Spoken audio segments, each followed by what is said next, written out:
নমস্কার বন্ধুরা, পিঙ্কি ভিলেজ কিচেনে আপনাদের সবাইকে জানাই অনেকখানি স্বাগত। আশা করি বন্ধুরা আপনারা সকলেই ভালো আছেন, সুস্থ আছেন। বন্ধুরা আজকে দেখুন এখানে আমি নিয়েছি পালং শাক, একদম কিন্তু তাজা আর সবুজ পালং শাক।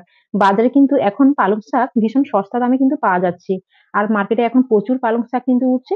আপনারা এই পালং শাক দিয়ে বাড়িতে অবশ্যই ডিম পালংয়ের রেসিপি বানিয়ে খেতে পারেন। তাই আজকে আমি পালং শাক নিয়েছি, ডিম পালংয়ের রেসিপিটা বানাবো। আর এই ডিম পালংয়ের রেসিপি খেতে কিন্তু বন্ধুরা অসম্ভব ভালো লাগে। আর এই পালং শাকে প্রচুর পরিমাণে ভিটামিন আছে। আর এই শীতের পালং তো খেতে অবশ্যই খুব ভালো লাগে। তবে এখন পালং শাক কিন্তু বছরে অন্যান্য সময়েও পাওয়া যায়। তাহলে বন্ধুরা আপনারা প্রথম থেকে শেষ পর্যন্ত পুরো ভিডিওটা দেখতে থাকুন। আশা করছি এই রেসিপিটা আপনাদের ভীষণ ভালো লাগবে। আর এখানে দেখুন আমি 5 খানা ডিম নিয়েছি ডিম পালং রেসিপিটা বানানোর জন্য। প্রথমে আমি পালং শাক থেকে এই যে ঘাস আর এই যে পোকা পাতা এগুলো কিন্তু বেছে বের করে দেব। এবার পালং শাকগুলো জলের মধ্যে দিয়ে বেশ ভালো করে ধুয়ে নেব। আর পালং শাক এভাবে কিন্তু গোটা গোটা থাকবে, এখানে কিন্তু কোনো রকম কাটার প্রয়োজন নেই।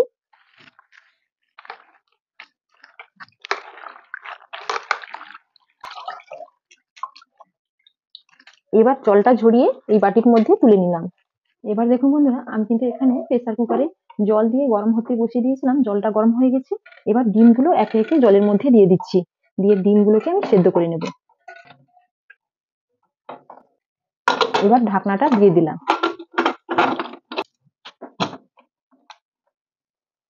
এদিকে এখানে কড়াইতে জল বসিয়ে দিয়েছিলাম খুব অল্প করে, জলটাও গরম হয়ে গেছে। এই জলের মধ্যে আমি এখন দিয়ে দিচ্ছি পালং শাক, দিয়ে পালং শাকগুলোকে আমি ভাপিয়ে নেব। এবার আমি ঢাকনা দিয়ে দিচ্ছি, 3 মিনিট মতো ভাপ দিয়ে নেব। এবার ডিম পালং রেসিপিটি বানানোর জন্য এখানে আমি একটা মশলা রেডি করে নেব। এখানে দিয়ে দিচ্ছি পরিমাণ মতো আদা, আর দিয়ে দেবো রসুনের কোয়া। এখানে দিয়ে দিলাম দুটো মিডিয়াম সাইজের টমেটো। এবার দিয়ে দিচ্ছি অল্প একটুখানি জল, দিয়ে বেশ ভালো করে বেটে নেব। এই দেখুন বন্ধুরা এই পালং শাক কিন্তু একদম সেদ্ধ হয়ে গেছে, এই দেখুন। এবার পালং শাকগুলো আমি ছেঁকে তুলে নেব। এই এখানে একটা ঝুড়ি নিয়েছি, এই ঝুড়ির মধ্যে রেখে দিলাম। আর পালং শাকের মধ্যে মানে যে জলটা দিয়ে আমি সেদ্ধ করতে দিয়েছিলাম সেই জলটা কিন্তু ফেলবো না, কারণ পালং শাকের মধ্যে প্রচুর পরিমাণে ভিটামিন প্রোটিন থাকে। এই জলটা কিন্তু আমি রান্নার কাজে ব্যবহার করে নেব। তবে এই পালং শাকগুলো একটু ঠান্ডা করে নিয়ে তারপরে মিক্সিতে দিয়ে ভালো করে পেস্ট করে নেব। তবে যাদের কাছে মিক্সি আর না আছে তারা কিন্তু শিলনোড়ায় পালং শাকগুলোকে ভালো করে বেটে নিতে পারে। এদিকে আমার ডিমটাও সেদ্ধ হয়ে গেছে। এবার ঢাকনাটা খুলে নিচ্ছি প্রেসার কুকারে। পালং শাকগুলো ঠান্ডা হয়ে গেছে, এবার আমি মিক্সির মধ্যে দিয়ে দিচ্ছি। এর মধ্যে দিয়ে দিচ্ছি দুটো কাঁচা লঙ্কা, আর দিয়ে দিচ্ছি সামান্য ধনেপাতার কুচি। তবে আমার কাছে ধনেপাতা কম ছিল, আমি অল্প করে দিলাম। তোমাদের কাছে যদি বেশি থাকে তাহলে বেশি করে দিতে পারো, আরো বেশি করে দিলে আরো খেতে ভীষণ ভালো লাগবে। এবার ঢাকনা দিয়ে বেটে নেব, এতে কোনো রকম জলের প্রয়োজন হবে না, যেহেতু পালং শাক সেদ্ধ করা আছে আর ভীষণ নরম। এভাবে বাটলে কিন্তু হয়ে যাবে। এই দেখুন এইভাবে কিন্তু বেটে নিয়েছি, এই যে একদম কিন্তু স্মুথ করে বেটে নিয়েছি। এরকম করে কিন্তু বেটে নিতে হবে। এখানে দেখুন ডিমগুলো সেদ্ধ করার পর আমি কিন্তু খোসা ছাড়িয়ে নিয়েছি। এবার এই ডিমগুলোকে নিয়ে হালকা করে এভাবে কাড় লাগিয়ে নিতে হবে, এরকম করে। এভাবে কাড় লাগিয়ে নিলে মশলাগুলো ডিমের ভেতর পর্যন্ত ঢুকে যাবে, আর লবণ, হলুদ, তেল মশলা সবই ঢুকবে, খেতে ভীষণ ভালো লাগবে। বন্ধুরা আমি কিন্তু এইভাবে বাকি সবগুলোকে কাট লাগিয়ে নেব। ডিমগুলো ভেজে নেব, তার জন্য কড়াইয়ের মধ্যে দিয়ে দিচ্ছি পরিমাণ মতো সর্ষের তেল। এই তেলের মধ্যে পরিমাণ মতো দিয়ে দিচ্ছি লবণ ডিমটা ভাজার জন্য। সামান্য দিয়ে দিলাম হলুদের গুঁড়ো, সামান্য লাল লঙ্কার গুঁড়ো। এবার একে একে ডিমগুলো দিয়ে দেব।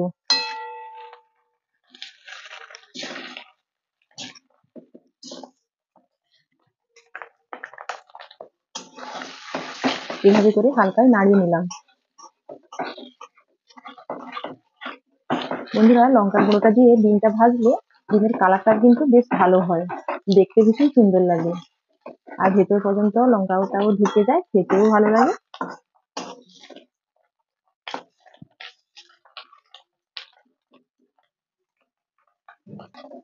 ডিম কিন্তু আমার ভাজা হয়ে গেছে, এবার তেল থেকে ছেঁকে কিন্তু আমি তুলে নেব।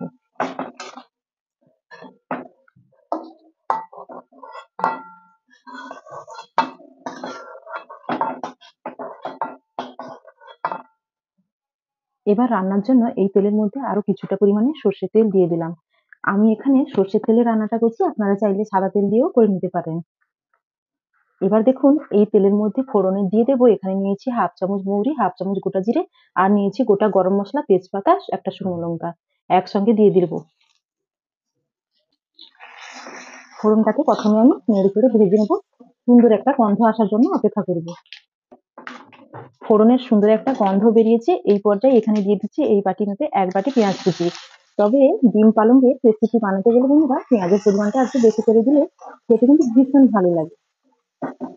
আর পেঁয়াজটাকে যতটা সম্ভব একটু ছোট ছোট করে কেটে নিতে হবে।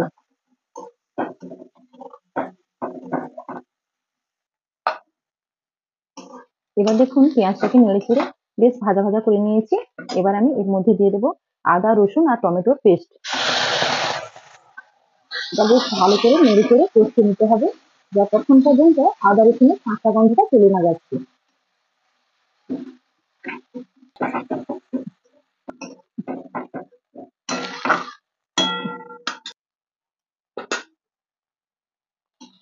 এবার আদা রসুন দিয়ে নেড়ে চেড়ে বেশ কিছুক্ষণ কষিয়ে নিয়েছি। এবার আমি এর মধ্যে একে একে আর বাকি গুঁড়ো মশলাগুলো অ্যাড করে দেবো। যেমন এখানে দিয়ে দিচ্ছি জিরে গুঁড়ো হাফ চামচ, ধনে গুঁড়ো হাফ চামচ, হাফ চামচ দিয়ে দিচ্ছি লাল লঙ্কার গুঁড়ো, হলুদের গুঁড়ো হাফ চামচ। এবার আমি একসঙ্গে মিশিয়ে ভালো করে নেড়ে চেড়ে কষিয়ে নেব।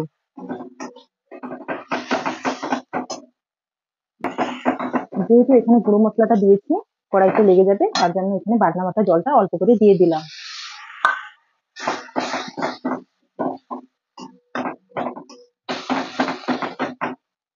বেশ কিছুক্ষণ নেড়ে চেড়ে আমি কষে নিয়েছি। এবার এর মধ্যে দিয়ে দিচ্ছি 3টার মতো চেরা কাঁচা লঙ্কা।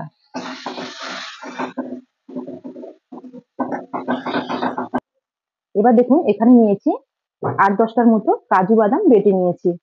এবার এর মধ্যে দিয়ে দেবো। আর অবশ্যই বন্ধুরা ডিম পালঙ্কের রেসিপিতে কাজু বাদাম বেটে কিন্তু অবশ্যই দেবেন, আর দিয়ে খেয়ে দেখবেন তার স্বাদটা কেমন লাগে। আর না দিলে কিন্তু বুঝতে পারবে না, কাজু বাদাম দিয়ে কিন্তু রান্না করলে অসম্ভব ভালো লাগে খেতে। এবার বেশ সুন্দর করে কিন্তু কষিয়ে নিতে হবে। আর এই সময় গ্যাসের আঁচটা কিন্তু একদম কম করে রাখতে হবে, কারণ বাদাম দিয়েছি কড়াইতে, বারবার কিন্তু লেগে যাওয়ার ভয় থাকবে। তার জন্য গ্যাসের আঁচটা কম করে দিয়ে এভাবে হালকা করে নেড়ে চেড়ে কষিয়ে নিতে হবে।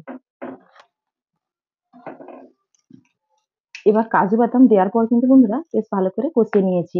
আর এখানে দেখো আমি ঘি দিয়ে দিচ্ছি, তোমরা চাইলে বাটারও দিয়ে দিতে পারো।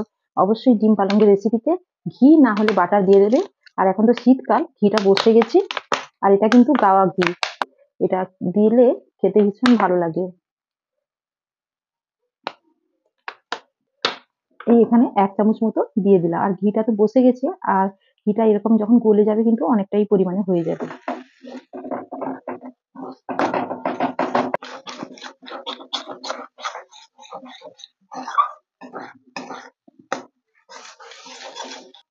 এবার বন্ধুরা সমস্ত মশলা কষে নেওয়া কিন্তু আমার হয়ে গেছে। এবার যেটা দিতে হবে সেটা হচ্ছে পালং শাকের বাটা। তবে পালং শাকের বাটা আমি এখন দিয়ে দিচ্ছি এই মশলার মধ্যে। বন্ধুরা এখানে কিন্তু আমি পালং শাক নিয়েছি 300 গ্রাম। আর পালং শাকের কালারটা দেখুন কতটা সুন্দর লাগছে দেখতে। আজকের এই রেসিপিটা কিন্তু বন্ধুরা অসাধারণ লাগবে, খেতে যেমন সুন্দর ভালো লাগবে, দেখতেও সুন্দর লাগবে। এবার বন্ধুরা পালং শাকটা দিয়েছি। এবার কিন্তু এভাবে নেড়ে চেড়ে 3 থেকে 4 মিনিট মতো কষিয়ে নিতে হবে। এবার আমি এর মধ্যে দিয়ে দিচ্ছি পরিমাণ মতো লবণ, আর দিয়ে দেবো স্বাদ মতো চিনি। এবার নাড়িয়ে একসঙ্গে কষিয়ে নেব।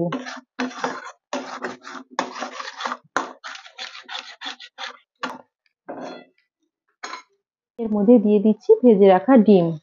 এবার ডিমগুলো দেওয়ার পর একসঙ্গে নেড়ে চেড়ে মিশিয়ে নেব। বন্ধুরা আপনারা কিন্তু এই রেসিপিটা ভাত কিংবা রুটি দিয়ে খেতে পারেন, অসম্ভব ভালো লাগে, বা পরোটার সঙ্গেও খেতে পারেন। খেতে কিন্তু দুর্দান্ত লাগে। যারা পালং শাক খায় না তাদেরকে যদি এইভাবে বানিয়ে দেন তারা কিন্তু খেয়ে নেবে, অবশ্যই তাদেরকে ভালো লাগবে খেতে। আর এটা তো আমার বাড়ির বড় থেকে ছোট, মানে বাচ্চা থেকে বড় সবাই ভীষণ ভাবে পছন্দ করে। এবার দেখুন নেড়ে চেড়ে বেশ ভালো করে মিশিয়ে নিয়েছি। আর ডিমের ভেতরেও এই যে কার লাগিয়ে দিয়েছিলাম, তার জন্য এর ভেতরেও পালং শাকের এই যে বাটাটা কিন্তু ঢুকে গেছে। এতে করে ডিমটাও খাওয়ার সময় ভীষণ ভালো লাগবে খেতে।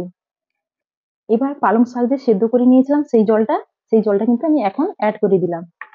তো এই জলটা অ্যাড করে দেওয়ার পর আবার আমি নেড়ে চেড়ে মিশিয়ে নেব। তবে এতটুকু জল দিলে কিন্তু বন্ধুরা হবে না, এতে আরো একটু জল লাগবে। তার জন্য একটা প্যানিতে আমি কিন্তু জল গরম হতে বসিয়ে দিয়েছিলাম। তো জলটা গরম করে এখন এর মধ্যে অ্যাড করে দিলাম। তবে এখানে খুব বেশি জলেরও ব্যবহার করা যাবে না, মানে খুব বেশি জল এখানে লাগবে না। তো এতটা জল দিয়ে দিলে কিন্তু হয়ে যাবে।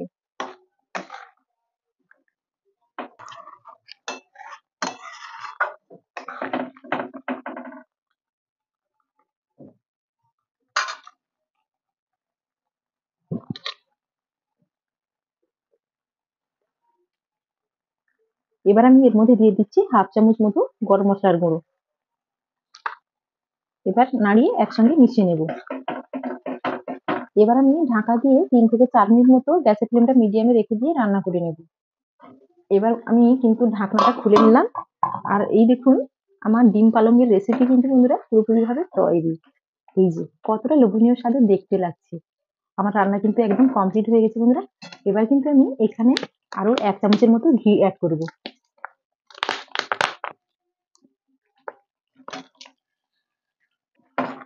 এবার ঘিটা দেওয়ার পর নাড়িয়ে একসঙ্গে মিশিয়ে নেব। আর গ্যাসের আঁচটা এখন কিন্তু আমি বন্ধ করে দেব।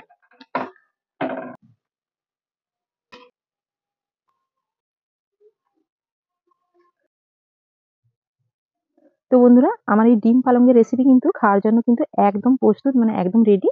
তো আমার এই রেসিপিটা তোমাদের কাছে কেমন লেগেছে ছোট্ট একটা কিন্তু কমেন্ট করে কিন্তু তোমরা জানাতে ভুলো না। আর অবশ্যই রেসিপিটি ভালো লাগলে চ্যানেলটিকে তোমরা সাবস্ক্রাইব করে পাশে থেকো। আর ভালো লাগলে অবশ্যই একটা লাইক করো, বন্ধুদের সাথে রেসিপিটি শেয়ার করো। আর অবশ্যই বাড়িতে এইভাবে ডিম পালঙের রেসিপি বানিয়ে খেও আর বাড়ির সবাইকে খাইও। তোমরা সবাই ভালো থাকবে, সুস্থ থাকবে। আগামী পর্বে আবার ফিরে আসবো।